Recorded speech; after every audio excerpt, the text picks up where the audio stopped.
আসসালামু আলাইকুম ওয়া রাহমাতুল্লাহি ওয়া বারাকাতুহু। আমরা সবাই জানি ঢাকা নয়, রাজধানী বুকে মৌলিক অধিকার বঞ্চিত এক জনপদের নাম। এখানে মূলত মধ্যবিত্ত, নিম্ন মধ্যবিত্ত খেটে খাওয়া মানুষের সংখ্যাই বেশি।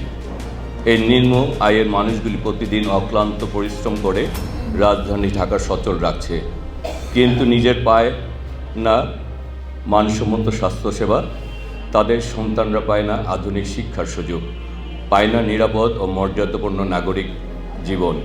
নিরাপত্তাহীনতা, ভবিষ্যৎ অনিশ্চয়তা এখানকার মানুষের নিত্যসঙ্গী। এই বাস্তবতার দায়বদ্ধতা থেকেই ভাগ্য বিড়ম্বিত মানুষের পাশে দাঁড়ানোর জন্য আমি আজকে আপনাদের সামনে এসে দাঁড়িয়েছি।